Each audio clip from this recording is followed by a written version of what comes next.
बिस्मिल्लाहिर्रहमानिर्रहीम। अस्सलाम वालेकुम।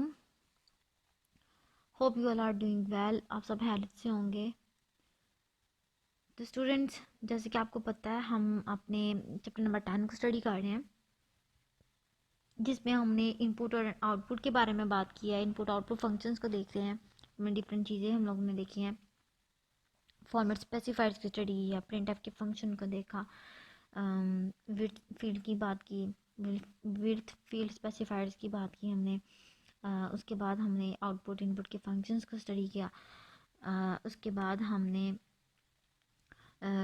कैसे हम इंटीजर वैल्यूज़ को जब हम डिस्प्ले करवाते हैं सी लैंग्वेज में कैसे करवाते हैं, फ्लोटिंग पॉइंट वैल्यूज़ को कैसे करवाते हैं, करेक्टर्स को कैसे करवाते हैं, करेक्टर वैल्यूज़ को, और स्ट्रिंग वैल्यूज़ को किस तरह डिस्प्ले करवाते हैं। फिर हमने बात की कि जो है आपके पास विड्थ, फील्ड विड्थ, जब आप उसको स्पेसिफाई करते हैं फॉर इंटीजर्स तो कैसे करते हैं, और जब आप फ्लोटिंग पॉइंट वैल्यूज़ की बात करते हैं तो उसमें आप किस तरह उसको करते हैं, और आप उसके अंदर प्रिसीजन के टॉपिक को किस तरह डील करते हैं। ठीक है, ठीक है। तो अगर आपको याद हो तो हमने प्रिंट एफ के फंक्शन में जो है कंट्रोल स्ट्रिंग के अंदर तीन चीज़ें देखी थी। एक थी आपके पास टेक्स्ट, एक था आपके पास फॉर्मेट स्पेसिफायर, और एक चीज़ है आपके पास स्केप सीक्वेंसेस। ठीक है, तो बेसिकली हम ने जो आज टॉपिक स्टार्ट करना है वो हमारा स्केप सीक्वेंसेस। स्केप सीक्वेंसेस क्या होते हैं, उनकी टाइप्स कौन कौन सी हैं, और वो किस किस पर्पज़ के लिए यूज़ होते हैं, हमने बेसिकली इन सब के बारे में आज पढ़ना है। ठीक है, तो स्टार्ट करते हैं हम अपने टॉपिक को। What are escape sequences. Escape sequences क्या होते हैं, different discuss different escape sequences in C language. C language में हमने डिफरेंट एस्केप सीक्वेंसेस को स्टडी करना है। स्टार्ट करते हैं हम अपने टॉपिक को। सबसे पहले आपके पास escape sequences. Escape sequences are special characters used in format string to modify the format of output। escape sequence क्या करते हैं, ये आपके पास स्पेशल करेक्टर्स होते हैं जो कि आपके फॉर्मेट स्ट्रिंग में यूज़ होती हैं, जिसको आप कंट्रोल स्ट्रिंग भी कहते हैं, ताकि आप आउटपुट के फॉर्मेट को अपनी मर्ज़ी से मॉडिफाई कर सकें।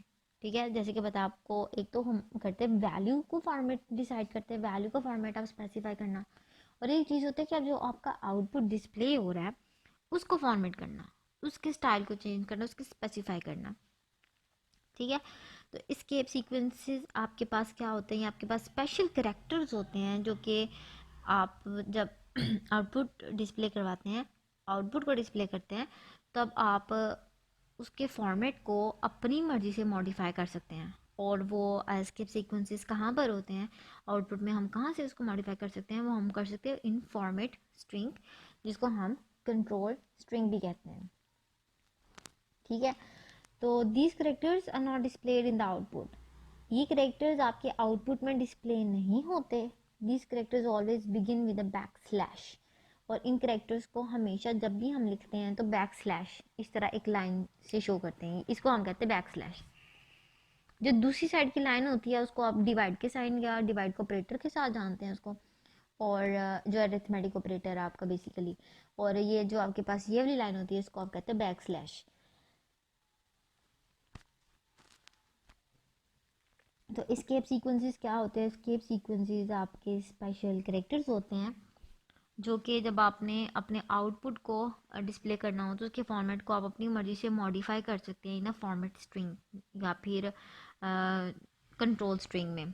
ठीक है, आप अपनी मर्ज़ी से उसको मॉडिफाई कर सकें, ऐसे स्पेशल करेक्टर्स के यूज़ को हम कहते हैं स्केप सीक्वेंसेस। और ये जो करेक्टर्स हैं ये आपके आउटपुट में डिस्प्ले नहीं होते, और जब इनको हम लिखते हैं, जिस तरह फॉर्मेट स्पेसिफायर को लिखने से पहले हम परसेंटेज का साइन लगाते हैं, इस तरह जब हम एस्केप सीक्वेंसेस को लिखते हैं तो हम बैक स्लैश का साइन यूज़ करते हैं। और ये बैक स्लैश की वजह से इसको बैक स्लैश जो सा होता है इसको कहते हैं हम एस्केप करेक्टर। ठीक है, बैक स्लैश को हम क्या कहते हैं, एस्केप करेक्टर। तो बेसिकली हम बात करते हैं अपने एस्केप सीक्वेंसेज और उनके करेक्टर्स की। तो स्केप सीक्वेंसेस में आपके पास कौन कौन से होते हैं, सबसे पहले हम लोग एक टेबल ड्रॉ करते हैं जिसमें हम स्केप सीक्वेंसेस के कैरेक्टर्स को नोट करते हैं, उसके बाद डिटेल हम देखते हैं इसकी।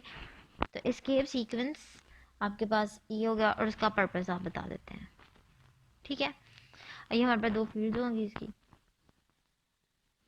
तो बेसिकली आप क्या करते हैं, सबसे पहले आपके पास बैक स्लैश से एस्केप सीक्वेंस शुरू होता है, तो सबसे पहले आप एक एस्केप सीक्वेंस को स्टडी करते हैं। एक है आपके पास बैक स्लैश बी, ठीक है। बैक स्लैश बी आप इसलिए यूज़ करते हैं, आप इसको यूज़ करते हैं फॉर बैक स्पेस, ठीक है। जब आपने करेक्टर को लिखा और आप उसके लिए बैक स्पेस यूज़ करना चाह रहे हैं, यानी कि आप उसको एंड वाले करेक्टर को जस्ट फिनिश करना चाह रहे हैं, तो आप बैक स्पेस को यूज़ करने के लिए बैक स्लैश बी जो है एस्केप सीक्वेंस, इसको यूज़ कर सकते हैं, ठीक हो गया। उसके बाद एक आता है आपके पास बैक स्लैश एफ, जो कि यूज़ होता है फॉर्म फील्ड। ये सब के बारे में हम डिटेल में भी देखेंगे, ठीक है। तो ये आपके लिए यूज़ होता है फॉर्म फीड के लिए।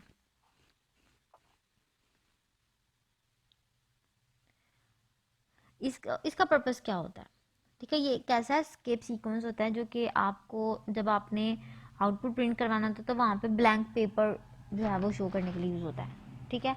और इसको मज़ीद डिटेल हम इसको जब हम इसकी डिटेल में बात करते हैं तब हम इसको समझते हैं।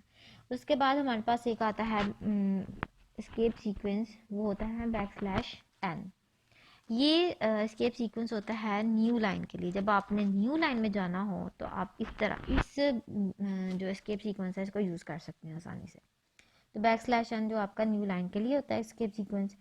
उसके बाद आता है आपके पास बैक स्लैश आर। इसका काम क्या होता है, इसको हम यूज़ करते हैं जब हमने कर्सर को करंट लाइन के स्टार्ट में लेके आना हो ना, तो हम फिर बैक स्लैश आर को यूज़ करते हैं, ठीक है। इसको हम कहते हैं पर्पस इसके लिए कैरेज रिटर्न। ये कैरेज रिटर्न के लिए यूज़ होता है, इसका पर्पस होता है, ठीक है। मतलब करंट लाइन में फॉर एग्जांपल अगर मेरा कर्सर यहाँ पर अब आ गया लिखते लिखते, उसको मैं स्टार्ट में लेके आना चाहती हूँ, तो वो मेरे स्टार्ट में आने के लिए बैक स्लैश आर यूज़ होगा। उसके बाद एक होता है आपके पास बैक स्लैश टी। ये किस लिए यूज़ होता है, ये आपको टैब के लिए यूज़ होता है। जब आपने ज़्यादा स्पेस देनी हो ना, टैब स्पेस एक होती है आपके पास स्पेस और एक होती है आपके पास ज़्यादा स्पेस। ज़्यादा स्पेस देने के लिए आप जब टैब, इवन कि आपके पास कीबोर्ड के ऊपर भी एक बटन होता है टैब के नाम से, ये आपको ज़रा स्पेस देने के लिए ना, ये टैब का जो आप देनी हो तो उसके लिए आप ये बैक स्लैश टी को यूज़ करते हैं। फिर आपके पास एक आता है बैक स्लैश सिंगल कोड, ठीक है। ये आप यूज़ करते हैं for single code. Single code जब आपने अपने आउटपुट में शो करवाने हो, अपने डाटा के डिस्प्ले करते हुए अपने सिंगल कोड्स को डिस्प्ले करवाना हो, तो आप यूज़ करते हैं बैक स्लैश सिंगल कोड, ठीक हो गया। उसके बाद जब आपने डबल कोड्स को शो करवाना हो तो आप back slash or double quotes use करेंगे। और ये किस लिए यूज़ होंगे, ये डबल कोड्स को डिस्प्ले करवाने के लिए यूज़ होंगे, क्लियर। उसके बाद आते हैं आपके पास back slash x d d. ये किसके लिए यूज़ होते हैं, ये यूज़ होते हैं आपके लिए आस्की कोड इन हेक्साडेसिमल नोटेशन के लिए। Each D represents a digit, ठीक है। तो ये किस लिए यूज़ होते हैं, आपके आपके पास ये यूज़ होते हैं for showing ASCII code. ASCII code जब आपने डिस्प्ले करवाना तो उसके लिए यूज़ होते हैं, ठीक है। तो ASCII code in hexadecimal notation, ASCII code in hexadecimal notation, each d represents a digit, her d एक डिजिट को रिप्रेजेंट करेगा। each d represents a digit,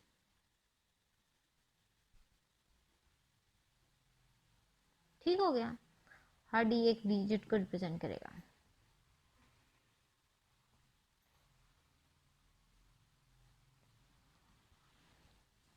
उसके बाद आपके पास एक लास्ट जो है एस्केप सीक्वेंस वो आता है जो कि कहलाया जाता है ट्रिपल डी। ये किसके लिए यूज़ होता है, ये यूज़ होता है ASCII code in octal notation. X d d जो है ये आपका हेक्साडेसिमल नोटेशन के लिए आस्की कोड यूज़ करने के लिए होता है। और जो डी डी डी है ये ट्रिपल डी, ये ASCII code in octal notation के लिए यूज़ होता है। तो ये होता है ASCII code in octal notation, each D represents a digit. हर डी एक डिजिट को रिप्रेजेंट करता है. तो बेसिकली ये था आपके पास एस्केप सीक्वेंसेस, जिसमें आपके पास कितने ऑलमोस्ट हो गए 1 2 3 4 5 6 7 8 9 एस्केप सीक्वेंसेस को हम लोगों ने देखा है. अब हम पढ़ते हैं इनकी डिटेल. ठीक है, हर एस्केप सीक्वेंस का अपना एक रोल है, अपना एक फंक्शन है. ठीक है, हर एस्केप सीक्वेंस अपना एक जो है रोल प्ले करती है, और वो क्या क्या रोल हैं हम अब उनको स्टडी करते हैं, उनको जानते हैं डिटेल में विद एग्जांपल. तो सबसे पहले है आपके पास \b. आपको पता है \b आप किस लिए यूज़ करते हैं, जब आपने बैक स्पेस देनी हो. ठीक है, तो बैक स्पेस जब आपने देनी हो तो आप \b को इस्तेमाल करते हैं. अब इसका पर्पज़ क्या होता है? This escape sequence is use to insert back space in the output. जब आपने आउटपुट में बैक स्पेस देनी हो तो आप इस एस्केप सीक्वेंस को यूज़ करते हैं. An example of this escape sequence is follows. जब हम इसकी एग्जाम्पल को देखते हैं तो वो कुछ इस तरह होती है. प्रिंट एफ, अब आपने हेलो वर्ड जब लिखा ना तो हेलो और \b और वर्ड. इसमें क्या होगा, जब इसका आउटपुट डिस्प्ले होगा तो आपका जो हेलो का ओ होगा ना, हेलो वर्ड का हेलो में जो ओ होगा, ये अब \, की वजह से ये कैरेक्टर खत्म हो जाएगा, उसके आगे ही आपका वर्ड शो हो जाएगा. So the above example will display hello word. इसका जो आउटपुट होगा वो इस तरह होगा हेल वर्ड, बिकॉज आपने \b को यूज़ किया है, और इसकी वजह से जो आपका वर्ड होगा, पिछला पिछला जो करेक्टर होगा वो ख़त्म हो जाएगा. First of all hello is printed, but \b की वजह से it deletes the letter O. Then world is printed, hell world is displayed on the screen. ठीक हो गया, ये आपके पास था \escape सीक्वेंस. जब आप \escape सीक्वेंस को यूज़ करते हैं तो आपका जो लास्ट करेक्टर होता है आप उसको क्या करते हैं, लास्ट करेक्टर को जो है \, की वजह से लास्ट करेक्टर आपका ख़त्म हो जाता है, और जो नेक्स्ट वर्ड होता है या नेक्स्ट करेक्टर होता है वो बिल्कुल उसके नेक्स्ट के पिछले के स्टार्ट में साथ ही जो है वो आ जाता है. जैसे आपके पास ओ ख़त्म हो और W बिल्कुल उसके साथ आ गया, क्योंकि उसके दरम्यान में कोई स्पेस नहीं थी दी हुई. उसके बाद आता है आपके पास नेक्स्ट एस्केप सीक्वेंस, जो कि होता है \f. अब \f किस लिए यूज़ होता है? This escape sequence is use to insert a blank paper in the printed output. ये किस लिए यूज़ होता है? जब आपने आउटपुट को प्रिंटेड आउटपुट यूज़ करनी है तो उसमें ब्लैंक पेपर इंसर्ट करने के लिए आप ये \f यूज़ करते हैं. ठीक है, it is called form feed. इसको हम एक और नाम देते हैं फॉर्म फीड का. ठीक है, an example of this escape sequence is as follow. जब हम इसकी एग्जाम्पल को देखते हैं तो वो कुछ इस तरह होती है. प्रिंट एफ हेलो, उसके बाद \f और world. The above example will display hello world. After printing hello, the computer will include a blank paper and then print the remaining output. It is used during printing. Printing purposes में जब हम लोगों ने use करना होता है ना, जब हमने किसी चीज़ को प्रिंट आउट हार्ड कॉपी में डिस्प्ले करवाना हो. ठीक है, जब आपने हार्ड कॉपी में अपने प्रोग्राम को डिस्प्ले करवाना हो तो उस केस में क्या होता है, उस केस में जो सा होता है ना, आप इसको जब \f को यूज़ करते हैं या फॉर्म फीड को यूज़ करते हैं तो जब का फर्स्ट हिस्सा होता है ना, फर्स्ट पार्ट होता है कि ये \f से पहले वाला वो एक पेपर पे शो होता है. इस वर्ड के बाद आपका नेक्स्ट ब्लैंक पेपर आ जाता है, और ब्लैंक पेपर के बाद जो नेक्स्ट हिस्सा होता है ना \f के बाद वाला, वो नेक्स्ट पेपर में शो होता है. तो बेसिकली ये प्रिंटिंग पर्पजेज के लिए, प्रिंटिंग पर्पजेज में यूज़ होता है. उसके बाद आता है आपके पास नेक्स्ट एस्केप सीक्वेंस, जिसको हम कहते हैं \n. ये होता है एक्चुअल में न्यू लाइन ऐड करने के लिए. जब आप अपने प्रोग्राम को लिखते हैं, न्यू लाइन ऐड करना चाहें तो आप इसको यूज़ करते हुए कर सकते हैं. The escape sequence is use to insert new line in output. Output में जब आपने नई लाइन ऐड करनी होती है ना तो आप इस एस्केप सीक्वेंस का यूज़ कर सकते हैं. An example of this escape sequence is as follows. और इसकी एग्जाम्पल कुछ इस तरह, जब प्रिंट एफ हेलो, उसके बाद \n और वर्ल्ड. जब आप इसके आउटपुट को देखेंगे तो the above example will display hello in one line and world in the next line. Hello आपकी वन लाइन में शो होगा, उसके नेक्स्ट लाइन में आप वर्ल्ड को देखेंगे. First of all hello is printed and \n की वजह से क्या होगा कि जो आपका कर्सर होगा वो नेक्स्ट लाइन में मूव कर जाएगा.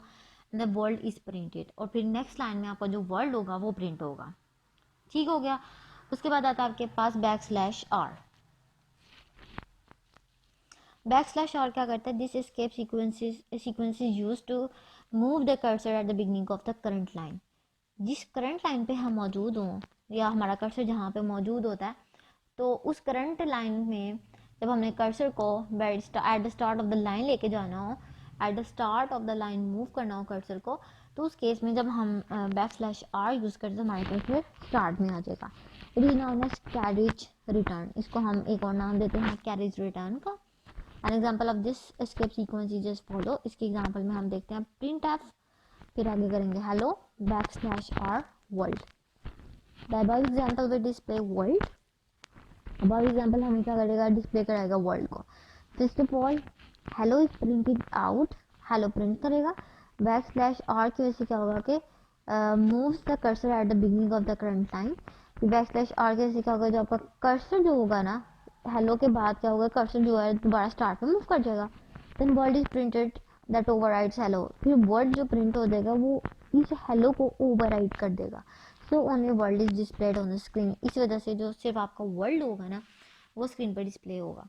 तो बेसिकली क्या होगा कि आपका जो हेलो होगा सबसे पहले ये लिखा जाएगा, फिर कंपाइलर देखेगा कि \r है और कैरीज रिटर्न है, तो ये कर्सर को स्टार्ट में ले जाएगा। अब स्टार्ट में गया तो उसने वर्ल्ड को लिखा और वर्ल्ड ने हेलो के ऊपर ही रीराइट हो जाना, इसलिए आपको जस्ट वर्ल्ड है डिस्प्ले होगा। वर्ल्ड जो वर्ड है आपका जस्ट वो डिस्प्ले होगा। उसके बाद आपके पास आता है नेक्स्ट एस्केप सीक्वेंस जो होता है \t। ठीक है, नेक्स्ट एस्केप सीक्वेंस आपके पास है \t। ये क्या करता है, this escape sequence is use to insert a tab in the output. इस एस्केप सीक्वेंस का काम क्या होता है, इसने आउटपुट में टैब को इंसर्ट करना होता है। एक होती है आपके पास स्पेस, एक होती है टैब। टैब आपके पास ज़्यादा स्पेस होती है। जब आपने अपने आउटपुट में जो टैब इंसर्ट करनी हो तो आप इस एस्केप सीक्वेंस को यूज़ कर सकते हैं। An example of this escape sequence is just follow, जैसे print f hello \t world. जब आप इसको डिस्प्ले करेंगे या इसके रिजल्ट को ऑन द स्क्रीन शो करेंगे तो आपके रिजल्ट कुछ इस तरह आएंगे। The above example will display the hello, उसके बाद आपके पास बड़ी सी स्पेस आएगी एंड आफ्टर इट आपके पास आएगा वर्ल्ड। सो तो हेलो, उसके बाद \t की वजह से आपकी इतनी स्पेस ऐड हुई है, उसके बाद आपका शो होगा world. First of all hello is printed and \t inserts a tab, then world is printed. तो क्या होगा, सबसे पहले हेलो डिस्प्ले होगा, हेलो के बाद \t को देखा जाएगा, \t की वजह से आपकी इतनी ज़्यादा स्पेस आ जाएगी और इस स्पेस के बाद आपका वर्ल्ड प्रिंट होगा। और इस पेज को हम कहते हैं टैब। ठीक है, ये अब कीबोर्ड के ऊपर भी आप अगर देखें ना तो कीबोर्ड पे भी एक टैब का बटन होता है। ठीक है, उसके बाद आपके पास आता है \सिंगल कोड, एक सिंगल कॉमा जो ऊपर को होता है ना उसको कहते हैं। अब इस एस्केप सीक्वेंस का क्या काम होता है, this escape sequence is used to display single quotes in the output. इस एस्केप सीक्वेंस का काम क्या होता है, इसने आउटपुट में सिंगल कोड्स को डिस्प्ले करने के लिए इस्तेमाल होना होता है। ठीक है, जब आउटपुट में हम लेके जाते हैं ना, आउटपुट शो करवाते हैं, तो आउटपुट में जब हमें सिंगल कोड्स में किसी वैल्यू को डिस्प्ले करवाना हो तो हम इस सिंगल कोड \/ के साथ सिंगल कोड को यूज़ कर सकते हैं।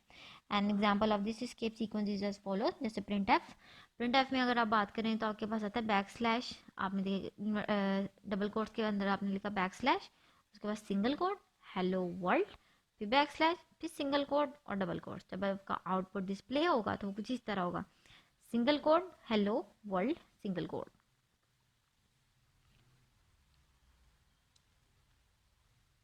सॉरी आपको तो नज़र नहीं आ रहा, इसमें देखिएगा, यहाँ पे एग्जांपल दोबारा देख लेते हैं।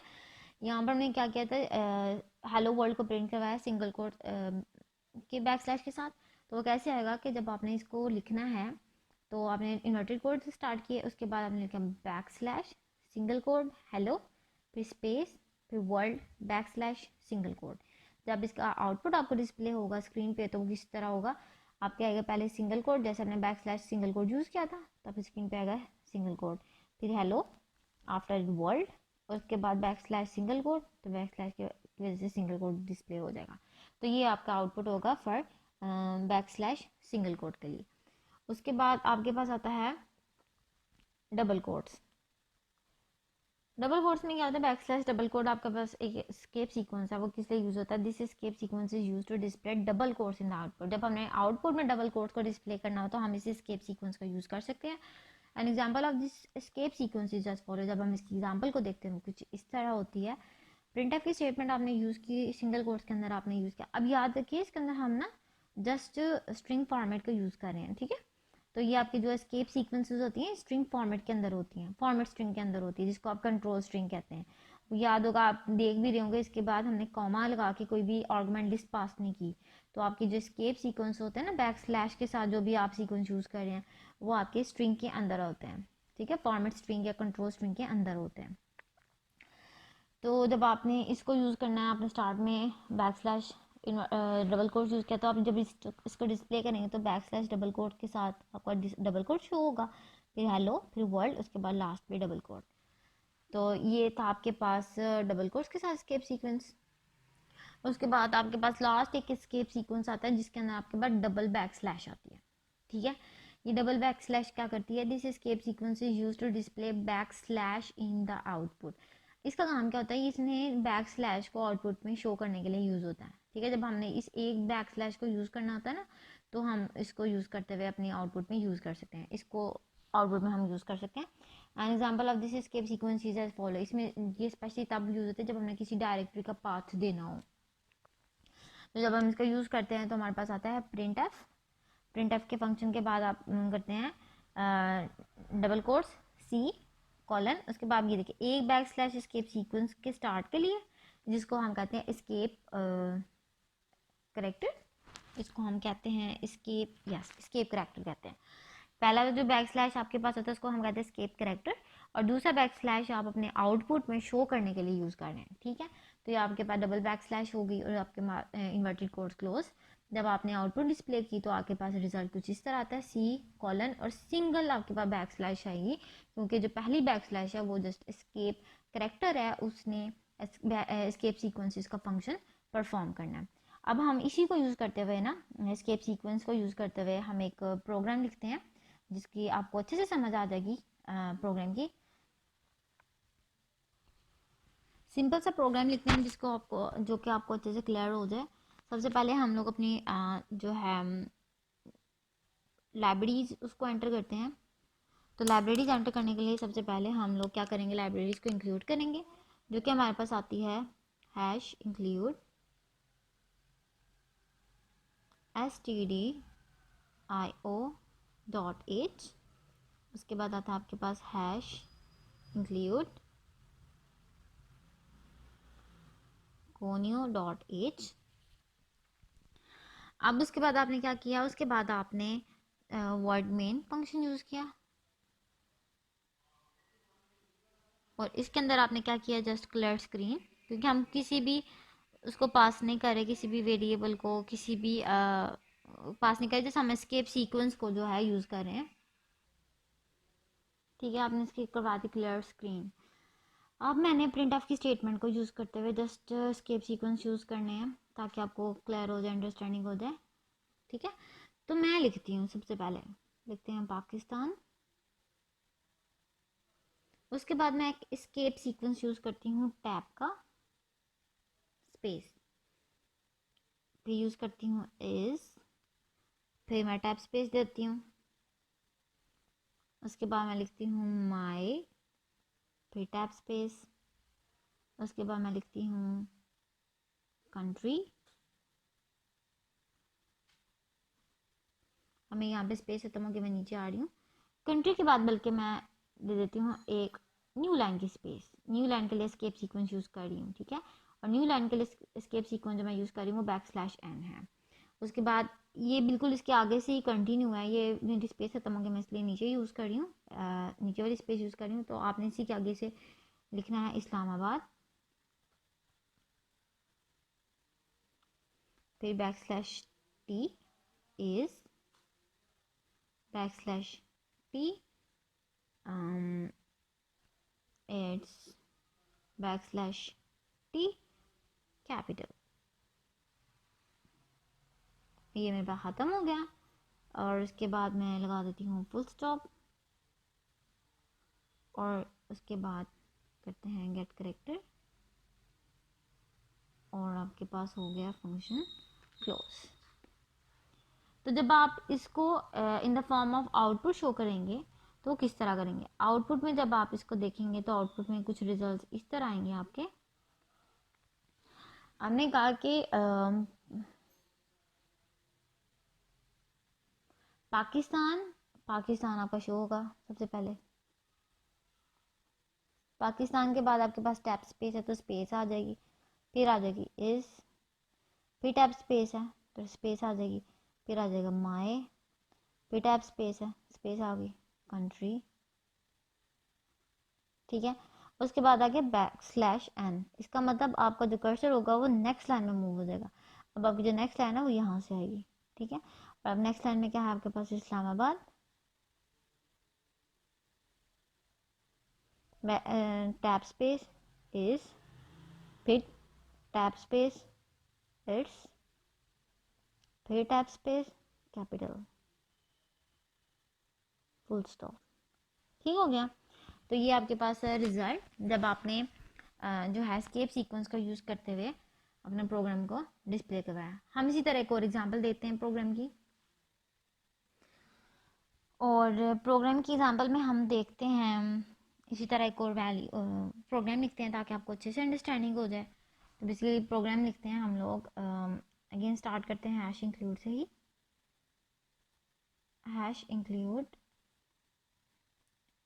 stdio dot is standard library, क्योंकि हमने आउटपुट फंक्शन यूज़ करना है प्रिंट का। उसके बाद हम इसकी सेकेंड लाइब्रेरी इंसर्ट करेंगे, that is hash include conio dot H फिर void main। उसके बाद आपने क्या करना है, उसके बाद आपने यहाँ पर जस्ट स्क्रीन को क्लियर करवाती हूँ, और उसके बाद मैं लिखती हूँ printf की स्टेटमेंट। अब मैं क्या लिखती हूँ, मैं लिखती हूँ 1 \t tab space tab escape sequence use किया, फिर 2 टैब 3 टैब सॉरी यहाँ पे आएगा 4, फिर \टैब, फिर 5, फिर नहीं 5 के बाद मैं नेक्स्ट लाइन पे आ रही हूँ, \n, फिर आ गया 6 टैब 7 टैब 8 टैब और 9 टैब एंड लास्ट पे 10, और ये आ जाएगा मेरे मैट्रिक्स कोर्स ख़त्म। अब लास्ट पे किया गेट करेक्टर और बॉडी क्लोज। अब जब इसके आउटपुट शो होगी ना आपको, तो वो कुछ इस तरह शो होगी।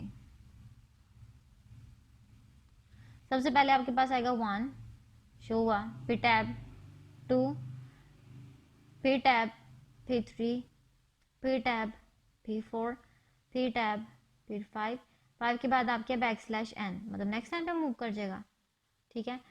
फिर आपके पास \n के बाद आता है 6, फिर टैब, फिर 7, फिर टैब, फिर 8, फिर टैब, फिर 9 एंड लास्ट में फिर से टैब एंड 10। तो ये रही आपके पास आउटपुट। तो बेसिकली हमने क्या किया, हम लोगों ने अपने एस्केप सीक्वेंसेस को स्टडी किया, जिसमें हमने डिफरेंट टाइप के एस्केप सीक्वेंसेस को देखा, उसकी डिफरेंट टाइप्स देखी। सबसे पहले हम लोगों ने \b की बात की। \b क्या करता है, ये जब आपने बैकस्पेस को इंसर्ट करना हो अपने आउटपुट में तो आप \b को जो है यूज़ करते हैं। इससे क्या होगा, जो आपका वर्ड का लास्ट करेक्टर होगा वो \b की वजह से लास्ट करेक्टर आपका ख़त्म हो जाएगा, और जो \b के बाद का कंटेंट होगा वो उस पेज पे आ जाएगा, उस पेज पे आ जाएगा, उस पोजीशन पे आ जाएगा। फिर आपने यूज़ किया \f, जो कि आप तब यूज़ करते हैं जब आपने किसी आउटपुट को प्रिंट करवाना होता है। तो ये \f की वजह से क्या होता है कि आप ब्लैंक पेपर इंसर्ट करते हैं अपनी प्रिंट आउट में। आउटपुट जब निकालते हैं तो आप प्रिंट जब उसका निकालते हैं आउटपुट में, आप प्रिंट आउट जब आप उसका चाह रहे होते हैं तो आप उसके अंदर ब्लैंक पेपर इंसर्ट करने के लिए \f को यूज़ करते हैं, और इसको हम एक नाम देते हैं फॉर्म फीड का। फिर आपने जो है पढ़ा \n के बारे में। बैकस्लैश n हम तब यूज़ करते हैं जब हमने अपनी लाइन में आउटपुट में न्यू लाइन ऐड करनी हो, तो न्यू लाइन ऐड करने के लिए हम बैकस्लैश n को यूज़ करते हैं। उसके बाद हमने बात की बैकस्लैश r की। बैकस्लैश r का क्या मतलब है कि जब जिस करंट लाइन में हम होते हैं मौजूद, हम अगर हम चाहते हैं कि हम अपने कर्सर को बिगिनिंग पे ले जाएं, स्टार्ट में ले जाएं, फिर क्या होगा कि बैकस्लैश r से पहले जितना भी कंटेंट होगा वो ओवरराइट हो जाएगा बैकस्लैश r के बाद के कंटेंट से, ठीक है। तो बेसिकली क्या करता है कि ये आपका कर्सर को करंट लाइन में आपके कर्सर को बिगनिंग में ले जाता है, ठीक है, आपके कर्सर को बिगनिंग में मूव करा देता है, और इससे क्या होता है कि आपका जो सा कर्सर के बाद बैकस्लैश r के बाद का कंटेंट होता है वो पहले को रीराइट कर देता है। उसके बाद आपने बात की बैकस्लैश t की, जो कि आप यूज़ करते हैं टैब के लिए, और जब आपने टैब को इंसर्ट करना हो या ज़्यादा स्पेस को इंसर्ट करना हो तो आप उसको बैकस्लैश t को यूज़ करते हैं, जो कि आपने अभी भी एग्जाम्पल में भी देखा प्रोग्राम में। फिर हमने बात की बैकस्लैश इन सिंगल कोड की। जब आपने अपने टैब आउटपुट में सिंगल कोड्स देने हो तो आप बैकस्लैश सिंगल कोड्स को यूज़ करते हैं, जो कि आपके रिजल्ट में सिंगल कोड शो होते हैं। फिर बैकस्लैश डबल कोड्स के लिए भी सेम केस है कि जब आपने अपने आउटपुट में डबल कोड्स को इस्तेमाल करना हो तो आप बैकस्लैश डबल कोड्स यूज़ करते हैं। और सिमिलरली जब आपने बैकस्लैश प्लस बैकस्लैश मतलब 2 बैकस्लैशेस यूज़ करनी है, तो उसमें से एक बैकस्लैश आपके इसके करेक्टर है, लेकिन दूसरी जो बैकस्लैश है वो आपके आउटपुट में एज जो आउटपुट शो होगी। तो बेसिकली ये था हमारा टॉपिक। होप सो आपको अच्छे से समझ आ गई होगी। किसी भी किस्म की कोई क्यूरी हो then you may ask. Take care and अल्लाह हाफिज़। वीडियो पसंद आई तो लाइक करें, अपनी राय कमेंट करें। ऐसे ही मजीद वीडियोस के लिए हमारा चैनल सब्सक्राइब करें और बेल का आइकन दबाएं ताकि आपको हर वीडियो का नोटिफिकेशन मिलता रहे।